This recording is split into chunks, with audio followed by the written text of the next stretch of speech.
बहुत ही विरोध करता है हमसे, उसका चिंतन करते करते हमारे क्रोध आ जाता है, भीतर में ऑटोमेटिकली क्रोध आ जाता है। ऐसे ही इंद्रिय विकार, जो इंद्रिय जो हमारे है, सब विकारित हो जाता है चिंतन के द्वारा, है ना। चिंतन का ऐसा प्रभाव है। तो ऐसा ही जोड़िए चिंतन करते करते, जोड़िए माने संसार विषय चिंतन करते करते हमारे मन बुद्धि विषय में आविष्ट हो जाता है। ध्यात विषय पुंस संगस्तेषु उपजायते, संघात संजायते क्रोधात्, क्रोधोद्भवो अभिजायते, क्रोधोद्भवति सन्मोह, सन्मोह स्थिति विभ्रम, स्थिति विभ्रंशात् बुद्धिनाश, बुद्धिनाशात् प्रणश्य। चिंतन के ऐसे प्रभाव है। पहले विषय चिंता करते करते करते करते विषय के प्रति आकर्षण होता है, चिंतन के द्वारा करते करते करते करते। जैसे किसी से हम मिलते जुलते हैं, पहले उसका चिंतन करते हैं, चिंतन करते करते उसके प्रति एक आकर्षण अनुभव करते हैं, फिर ज़्यादा मिलते जुलते हैं, फिर धीरे धीरे प्रेम हो जाता है, फिर उसको छोड़ना मुश्किल पड़ जाता है। तो पहले तो परिचय होता है, पहले प्रेम नहीं होता है, पहले हम उसका चिंतन नहीं करते हैं। इस संसारी जो ये आगंतुक संबंध है, ये तो पहले था नहीं, ये आगंतुक संसार का संबंध है।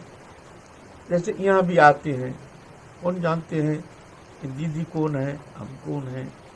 पहले आते थे, आए हैं, आते हैं, जाते हैं, लेकिन अब धीरे धीरे धीरे धीरे परिचय होता है, फिर चिंतन होता है, फिर उसमें अच्छा लगता है, फिर मन ही कहता है अरे आज दीदी क्यों नहीं आई, क्या हो गया।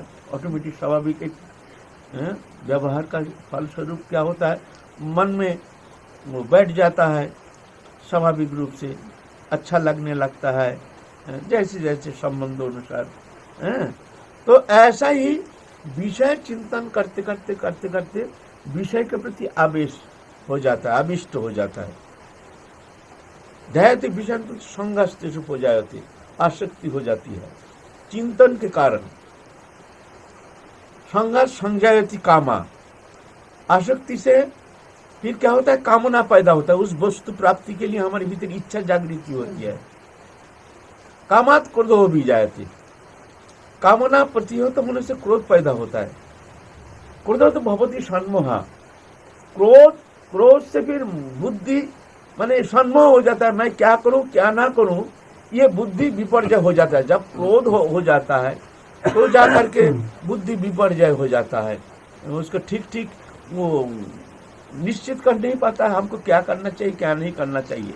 जो विपरीत है ऐसे ही कर्म कर बैठता है, पीछे पश्चाताप होता है, अरे हमने क्रोध का वशीभूत होकर के हमने ऐसे भूल कर्म कर लिया, ऐसे अन्याय हो गया, बहुत गलती हो गई। तो उस समय चिल्लाने से क्या होगा। लेकिन जब क्रोध होता है, क्रोध के बाद सन्मोह हो जाता है, हमको क्या करना चाहिए ये बुद्धि विपर्जय हो जाता है। सन्मोह स्मृति विभ्रम, उससे कहते स्मृति चिंतन शक्ति नष्ट हो जाता है। स्मृति विभ्रम बुद्धि नाश, उसमें बुद्धि नष्ट हो जाता है। निश्चय का बुद्धि, जो सही सही निर्णय लेते हैं तो हमारे बुद्धि, मन चिंतन करता है, मन संकल्प विकल्प करता है। मन का कर्म क्या है, मन किसको कहते हैं, मन कहते हैं संकल्प विकल्प, ये करूं ना ये करूं, कौन सा कर्म करना चाहिए, ये द्विधा में पड़ जाता है, ये मन का कर्म है। और बुद्धि है निश्चय का बुद्धि, नहीं ये करना है ये करना है, वो निश्चय करते थे बुद्धि, तो फिर जाके अहंकार के द्वारा जी फिर उस कर्म करने में प्रवृत्त हो जाता है, जब तक बुद्धि निश्चय नहीं करता है। बुद्धि तीन प्रकार है, सात्विक राजसिक तामसिक।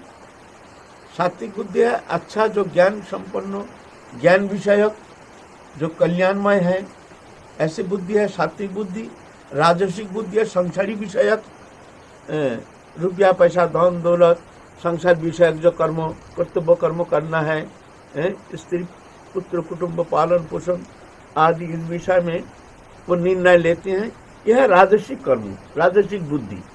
और तामसिक बुद्धि है जो गंदा निकृष्ट, जो कि समाज में स्वीकृति नहीं, ऐसे ऐसे विपरीत विषय, उस विषय वो निर्णय लेता है। तामसिक बुद्धि, जो विषय समाज में स्वीकृति नहीं है, सबको निंदा करते हैं, ऐसे इच्छा जो है उसको स्वीकृति देते हैं, ये तामसिक बुद्धि।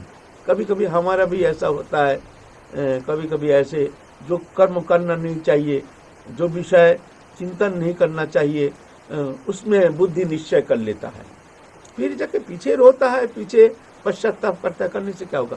यह है गुणमय क्रिया, है ना। तो सात्विक, राजसिक, तामसिक बुद्धि का निर्णय लेते हैं। ये तो निश्चय का बुद्धि जब सत्वगुणी होता है तो सही सही निर्णय लेता है, नहीं हमको ये करना उचित है। और ऐसे निश्चय का बुद्धि ठीक नहीं होता है तो जा करके राजसिक तामसिक हो जाता है, तो बुद्धि गलत निर्णय ले लेता है, तो गलत कर्म कर बैठता है। ये बुद्धि का खेल है ना। तो विषय चिंता करते करते आसक्ति होती है, आसक्ति से कामना, कामना प्रतिहत होने से क्रोध होता है, क्रोध से सन्मोह होता है, सन्मोह से बुद्धिनाश, बुद्धिनाश से विनाश, विनाश माने उसका परमार्थ जो विषय है ना, उस बुद्धि नष्ट हो जाता है। भौतिक विषय चिंतन करते करते करते करते ये क्रम अनुसार उसका बुद्धि नष्ट हो जाता है, फिर संसार में ऐसे घुल मिल जाता है, वस्तु विषय में ऐसा आसक्त हो जाता है, जो परमार्थ मानव जीवन का श्रेष्ठ उद्देश्य कर्तव्य है, ये बोध नष्ट हो जाता है। धीरे धीरे वो संसार में ऐसे लिप्त हो जाता है, भजन करने की इच्छा समाप्त हो जाता है। ये चिंतन का फल है। इसीलिए कोई विषय वस्तु के संबंध में हमारे जब चिंता आती है तो उस विषय ज्यादा उलझना नहीं चाहिए। मन को कहना चाहिए चलो इस विषय चिंता मत करो, चलो हरि भजन करो। ज्यादा उलझ जाते हैं, ज्यादा चिंता आ गई है, अब मैं क्या करूं, छोड़ो चक्कर, माला लेके बैठ जाओ। लेकिन ज्यादा चिंतन करोगे तो उसका रिजल्ट खराब होगा। जैसे चिंतन करता है ऐसे उसका बुद्धि ऐसे ही हो जाती है। एक व्यक्ति वृंदावन में आया है, संसार में रहता था, भजन करता था, पैसा कौड़ी बहुत, जगह जमीन बहुत सारी, उसका धन दौलत ऐसा था। तो कोई साधु ने गया, साधु के संपर्क में आ करके उसका ज्ञान हो गया, जी भाई अब तो मानव जीवन दुर्लभ है, हमारा पैसा तो बहुत है, कुछ पैसा लेके चलो वृंदावन, क्या होगा, जगह जमीन है, क्या होगा, थोड़ा सा समय बचा है, ये संसार रह करके तो मृत्यु ही है, और क्या है, इसमें हमको क्या परमार्थ हो सकता है, चलो इस साधु बाबा के साथ वृंदावन चलो। वो वृंदावन आ गया, थोड़ा सा पैसा लेकर के, जो अपना गुजारा हो जाए, ऐसे पैसा लेकर वृंदावन में आ गया। आ करके एकांत में भजन करना शुरू किया। भजन कर रहे हैं, अब भूल गया, घर गृहस्थी सब भूल गया। अब सोचते बढ़िया हुआ, झंझट मिट गया है। अब जगह जमीन जो रुपया धन दौलत आदि बहुत उनका बड़ा है जमींदारी, लेकिन अब मन से ही हट गया। अच्छा हुआ, प्रभु ने कृपा की है, हम ये झगड़ा से मुक्त हो गया, अब भजन करेंगे। इतना में क्या हुआ, उसको जो जगह जमीन था ना, वहाँ सब कब्जा होना शुरू हो गया। सब नाना दुष्ट लोग और देखते हैं तो ये तो है नहीं, तो उसको कब्जा करके अपना फसल बोना शुरू कर दिया। वहाँ तो फसल काट के ले जाता है, जमीन भी बोलता है ये हमारा जमीन है, वो कहता है ये हमारा जमीन है।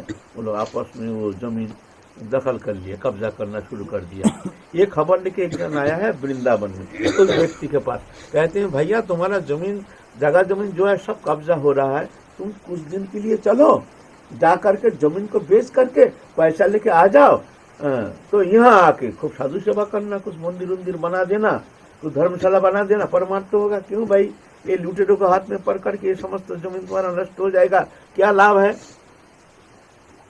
तो कहते हैं अरे भाई गया तो गया, हमारा क्या गया, हमको तो भजन करना है, और पैसा भी ले आएंगे, वो पैसे से हम करेंगे क्या। अरे भाई पैसा से तुम परमार्थ करोगे, साधु सेवा करोगे, संत सेवा करोगे, इसमें तुम्हारा परमार्थ ही होगा, और वो भूत खा जाएगा, उसमें तुमको क्या मिलेगा। अरे भाई कौन जाता है भजन छोड़ के, कौन जाता है बंगाल में अब जगह जमीन के मामले में जा करके ना जाने कितना दिन लग जाएगा, हमारा भजन भजन नियम ध्यान धारणा सब छूट जाएगा, भाई हम नहीं जाते। अरे तुम समझने का कोशिश करो, वो समझा रहे करके, तो हमारे साथ चलो, 2-4 दिन में ही बस कोर्ट में जा करके तुम्हारा जमीन कब्जा तो हटा करके फिर तुम उसको बेच बाच के चले आओ, और इसमें तुम्हारा बहुत सारे लाभ होगा।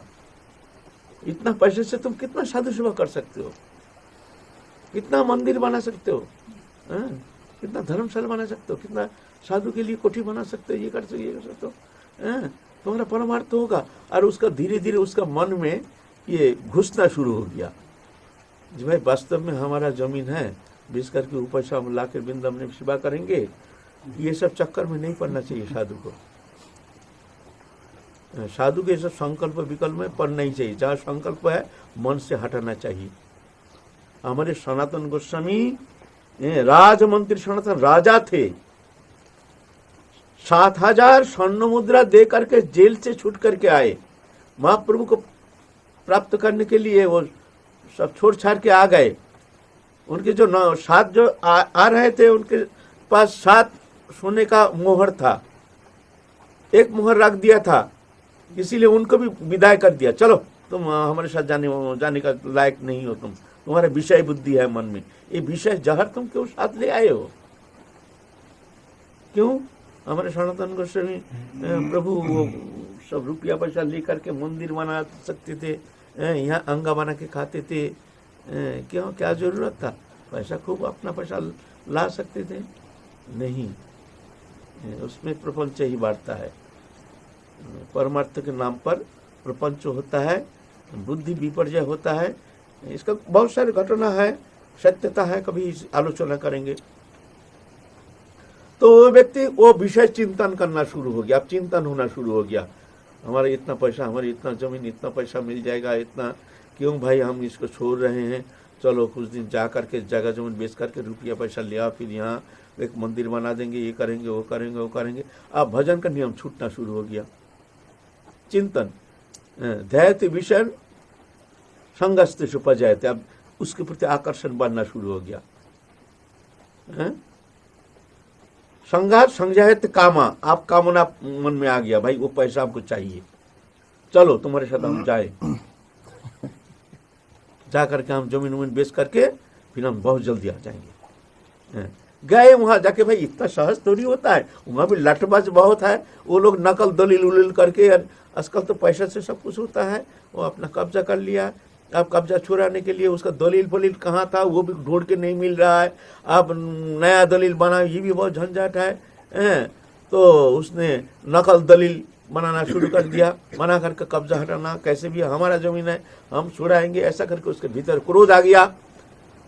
जब उसका कब्जा हटाना मुश्किल हो गया तो उसका क्रोध पैदा हो गया, क्रोध से जिद आ गया, बुद्धि भ्रष्ट हो गया, हमारा जमीन हम नहीं छुड़ा पाएंगे, हम छुड़ा के छोड़ेंगे। फिर वो लोग पैसा कौड़ी दे करके उसको झूठा साबित कर दिया और उसको जेल भेज दिया। स्थिति ब्रह्म के साथ बुद्धिनाश हो गया, बुद्धिनाश से जेल चला गया, प्रणश्यति नष्ट हो गया। पहले बोल रहा था किसका जमीन, हमारा कौन सा जमीन है, संसार में कौन सा जमीन लेके हम आए हैं, हमको तो भजन करना है, इससे हमारा कोई लेना देना नहीं। पहले ऐसा बुद्धि थी, लेकिन देखो उसका चिंतन करते करते करते करते क्या परिस्थिति आ गई है। इसीलिए अनासक्त होकर देखना चाहिए, हमारे जो चिंतन कर रहे हैं इसमें बाहरी कोई विषय चिंतन नहीं होना चाहिए। अगर कहीं चिंतन होता है तो उसको तुरंत विचार करके मन से उसको हटाने का प्रयत्न करना चाहिए। फिर इसी प्रक्रिया के द्वारा तुमको परमार्थ प्राप्त करना है। जड़ीय चिंतन करते करते, माने संसार विषयक देहोदयी वस्तु पदार्थ के चिंतन करते करते बुद्धि विपर्जय होकर उसका परमार्थिक बुद्धि नष्ट हो जाता है, और उसका जीवन नष्ट हो जाता है, वो फंस जाता है संसार चक्र में। ऐसा ही यही प्रक्रिया जब भगवद विषय चिंतन करने लग जाते हैं तो ये प्रक्रिया ऐसा ही है। ध्यायते विषय पुंस संगस्त सुपजायते, जब भगवत चिंतन करते हैं, चिंतन करते करते भगवान के प्रति आसक्ति होती है। अब उल्टा प्रक्रिया एक ही है। संसार चिंता करते करते संसार में वो लिप्त हो जाता है, परमार्थिक बुद्धि नष्ट हो जाता है। ऐसा ही परमार्थिक चिंता करते करते करते करते संसार बुद्धि नष्ट हो जाता है, संसार नष्ट हो जाता है, भगवत प्राप्ति हो जाती है। प्रक्रिया एक ही है। कैसे है? ध्यायते विषयान् पुंस संगस्तेषु उपजायते। भगवत चिंतन करते करते आसक्ति होती है, भगवान के प्रति अनुराग होती है ना। संघात संजयते कामा, फिर आसक्ति होती है, फिर कामना। अब भगवत प्राप्ति करनी है, कैसी भी किसी भी अवस्था में हमको भगवत प्राप्ति करनी है। अब कामना आ गया मन में।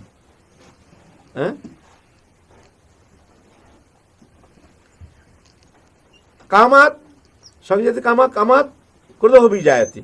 अब कामना प्रतिहत होने से क्रोध पैदा होता है। ऐसे ही मान लो भगवत प्राप्ति के लिए हमारे मन में दृढ़ संकल्प कर लिए हैं, हमको कैसी भी भगवत प्राप्ति करनी है।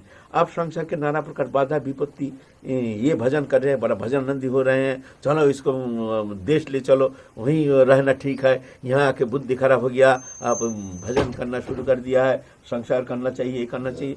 आप बाधा आने से क्रोध पैदा होता है। वो क्रोध, ये क्रोध नहीं, क्रोध होता है क्या हमको संसार ले जाएगा, चलो भिक्षा मांग के खाएंगे, हम ये रहेंगे ही नहीं ये संसार में, हम छोड़ छाड़ के चले जाए। क्रोध, क्रोध तो भी सन्मोह, एक सन्मोहित हो जाता है, मोहित हो जाता है मन भगवत चिंतन में, उसमें स्मृति भ्रंश हो जाता है। स्मृति भ्रंश क्या?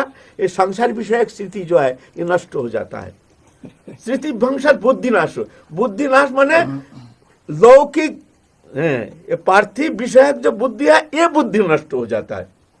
चलो छोड़ो चक्कर, बड़ा बुढ़ा कपड़ा पहन के चलो एकदम चले गए, जंगल में चले गए, जा करके भजन करना शुरू किया है। बुद्धि बुद्धिनाशात प्रणश्यति, प्रणश्यति माने उसका संसार विषयक जो चिंतन है, इच्छा है, ये नष्ट हो जाता है। भगवत चिंतन करते करते संसार विषयक चिंता आसक्ति नष्ट हो जाता है, और जोड़िया विषय चिंतन करते करते भगवत विषय आसक्ति ये नष्ट हो जाता है। इसीलिए चिंतन का प्राधान्यता, जैसे चिंतन करोगे ऐसे तुम्हारा बुद्धि ऐसे ही होगी, तुम्हारा संस्कार भी ऐसे ही होगा। अच्छा चिंतन करते, एक जन दुष्ट होता है, दुष्ट लोग, वो दुष्ट क्यों कहा जाता है, दुष्ट क्यों हो गया न? वो चिंतन करते करते करते करते करते करते उसका बुद्धि खराब हो जाता है, तब तक वो धीरे धीरे धीरे धीरे एक दुर्जन हो जाता है। जैसे चिंतन करता है ऐसे उसका बुद्धि हो जाती है। जब भगवत चिंतन करता है बड़े बड़े दुर्जन भी सज्जन हो जाता है चिंतन के माध्यम से। अच्छा चिंतन करने के कारण उसका स्वभाव भी ऐसे ही अच्छा हो जाता है। यहाँ एक जो भगवत में यह है अजामिल, अजामिल एक ब्राह्मण था, तपस्वी था, साधक था, सज्जन था। पहले ऐसा नहीं था। वो पहले जीवन में तो एक सन्यासी था, उसका जीवन का इतिहास है। पहला जीवन में वो एक सन्यासी था। एक दिन गंगा के किनारे में एक मंदिर में पड़ा है, ठंडी में ठिठुर रहा था, तो एक धोबी के लड़की, नौजवान लड़की, वो देखती है कि ये साधु बाबा बड़ा कष्ट पा रहा है, तो ठंडी में चल एक तो कंबल उठाकर उनके ऊपर ओढ़ दिया, तो स्पर्श हो गया। स्पर्श हो गया तो जाग गया। जाग के देखते हैं नौजवान युवती, तूने हमको छू दिया दुष्ट कहीं के, तेरे को शर्म नहीं आई, जा तू बेश्या हो जा, श्राप दे दिया। तो लड़की रो दी, बोलता हमने तो एक स्वच्छ भावना लेकर के, एक साधु कष्ट पा रहे हैं इसलिए हमने ये कंबल उड़ा दिया और हमको श्राप दे दिया। अरे दुष्ट, तू भी वेश्यासक्त हो जा। उसने भी श्राप दे दिया। इसीलिए ये जो इस जन्म में भगवती की कथा है अजामिल भक्त, तो ये सज्जन था। सज्जन था, एक दुष्ट स्त्री का संपर्क में आकर के उसका बुद्धि विपर्जय हो गया। ऐसे ही चिंतन, भोग चिंतन करते करते करते करते वो दुष्ट हो गया। वो दुष्ट नहीं था, जैसे चिंतन करता है ऐसा ही उसका बुद्धि वृत्ति ऐसे ही हो जाती है। उसका संस्कार भी धीरे धीरे ऐसे ही बनता जाता है। संस्कार एक दिन में नहीं बनता है, बहुत दिन उस कर्म करते करते, उस चिंतन करते करते करते करते उसका संस्कार बन जाता है। फिर विवश होकर उस कर्म करने में वो मजबूर हो जाता है, विवशता आ जाती है। है ना। इसीलिए हर समय भगवत चिंतन करना चाहिए। चिंतन करते करते करते करते करते करते धीरे धीरे तुम्हारे जो अणु परमाणु ये सब परिवर्तन होना शुरू हो जाएगा। धीरे धीरे तुम्हारे जो पूर्व संस्कार, पूर्व जो तुम्हारे भीतर जो अवगुण है, ये सब धीरे धीरे नष्ट होना शुरू हो जाएगा। धीरे धीरे सुंदर, स्वच्छ, निर्मल एक भगवती भावनामय हो करके एक अति सुंदर एक भक्त प्रभु तुमको बना करके अपने पास खींच लेंगे। इसलिए चिंतन का प्राधान्यता। पहले ध्यान, चिंतन होता नहीं है, पहले चिंतन करने का कोशिश करना चाहिए। जुगल, जैसे हम लोग राधा कृष्ण उपासक है, जुगल किशोर का मूर्ति, जुगल किशोर एक मणिमय मंदिर में बैठे हुए हैं, बड़ी दिव्य झांकी है। ठाकुर जी और ठाकुर रानी दोनों बैठे हुए हैं, हास परिहास कर रहे हैं। उसको चिंतन करने का प्रयास करना चाहिए और उसी अवस्था में अपना स्वरूप चिंतन के साथ दिव्य, चिन्मय, आनंदमय, नित्य शुद्ध सनातन भगवत अंश गुरु प्रदत्त जो स्वरूप है, उस स्वरूप चिंतन के साथ हम जुगल किशोर के सेवा में लगे हैं, समय अनुसार सेवा कर रहे हैं। ऐसे चिंतन करना चाहिए। पहले ध्यान, मन को लगाने का चेष्टा उस रूप में। फिर धारणा होते हैं, फिर मन में बैठ जाता है। अब बैठ गया, आप स्वाभाविक आंख मूंदते ही जैसे ठाकुर जी हमारे सामने विराजमान है, ऐसे चिंतन होना शुरू हो जाता है। उसके बाद है समाधि। उसमें मन एकदम तल्लीन हो जाता है, एकदम तल्लीन हो जाता है, भूल जाता है जो हम चिंतन कर रहे हैं। ऐसे तल्लीनता आ जाती है। फिर होता है ध्रुवानुस्मृति। ध्रुवानुस्मृति माने साक्षात जैसे हमने लीला में प्रवेश कर गए हैं, एकदम ये चिंता नहीं, ये कल्पना नहीं, ये भावना नहीं, जैसे साक्षात हम ठाकुर जी के साथ लीला में प्रवेश कर गए हैं, ऐसा हो जाता है। इसको ध्रुवानुस्मृति, ये बहुत एकदम अंतिम स्टेज ध्रुवानुस्मृति ऐसा होता है। बोले ऐसा हमारा होता क्यों नहीं, एक कैसे होगा, कब होगा? तो कहते हैं चित्त शुद्धि बिना शरणं न भवति। ये चेष्टा करने से होगा नहीं। जब तक चित्त शुद्धि नहीं होती है तब तक जाकर के उसको चिंतन में प्रवेश करना, ध्यान धारणा, निबिड़ होना, अंतर्निहित विषय में प्रवेश करना, ये सहजलभ्य होता नहीं है। इसीलिए चित्त शुद्धि की प्रयोजनीयता है। चित्त शुद्धि के लिए हरि नाम, भगवान के नाम चिंतन करना और ध्यान धारणा करने का अभ्यास करना, उसके साथ संयमित जीवन, शुद्ध आहार विहार, सत्संग, साधु संग, ध्यान धारणा, उपासना, जप तप, स्तुति, वंदना आदि ये करना चाहिए। भगवत अनुशीलन में तत्पर रहना चाहिए। तो धीरे धीरे धीरे धीरे अंतःकरण जितना शुद्ध होता जाएगा उतना ही उसका मन भगवत चरण में लगता जाएगा। यह है प्रक्रिया धीरे धीरे। ऐसा नहीं कि हमारा मन लगता नहीं है तो हमको चेष्टा छोड़ देना चाहिए, बोलते ऐसा नहीं, तुम लगाते रहो, लगते लगते लगते लगते ऑटोमेटिक जब चित्त शुद्ध होगा तो स्वाभाविक बैठे बैठे ही, आंख मूंदते ही तुम्हारे सामने झांकी दिखना तुमको शुरू हो जाएगा। ये स्वाभाविक हो जाएगा भगवत कृपा से, निराश होने का कोई कारण नहीं। ये प्रक्रिया के द्वारा ही हमारे जो पूर्वज हैं भगवत प्राप्ति किए हैं, हम भी उस मार्ग अवलंबन करके हम भी प्राप्त करेंगे। ऐसे भरोसा लेकर साधन में तत्पर रहना चाहिए। जय राधा। जैसे आप बताते हैं कि संसार में रहते हुए ये समझना चाहिए कि ये भगवान का कार्य है, लेकिन संसार में नाना कार्यों में तो व्यस्त रहता ही है आदमी, तो चिंतन तो वहाँ रहता है, उसका चिंतन तो फिर वो बड़ा असंभव है। तो असंभव तो है, ये संभव सरल होने से तो सभी पार लगा देता। ये तो बहुत कठिन काम है। संसारी कर्म करना सहज है, लेकिन ये सब भगवत कर्म है जो कर रहे हैं, प्रभु करा रहे हैं, प्रभु कारण है, प्रभु हमारे द्वारा करा रहे हैं। ऐसे बुद्धि लेकर के निष्प्रिय निर्लिप्त होकर के संसारी कर्म करने इतना सहज थोड़ी है। तब तो वो पार ही लगा देगा, तो काम तो बन ही गया। मान लो, चेष्टा करना चाहिए, कोशिश करना चाहिए, विवेक के द्वारा अपना कर्म जो है, जो कर रहे हैं ये प्रभु के कर्म ऐसे जान करके उसमें प्रभु की प्रसन्नता के लिए तुमको कर्म करना चाहिए। तो धीरे धीरे धीरे धीरे धीरे धीरे धीरे धीरे फिर मन लग जाएगा, फिर तुम समर्थ हो जाओगे वो कर्म करने में। ऐसा है, कठिन तो है, लेकिन वो चिंतन के साथ ऐसे तुम कर्म करते करते फिर तुम प्रभु की कृपा से निकाल जाओगे संसार चक्र से।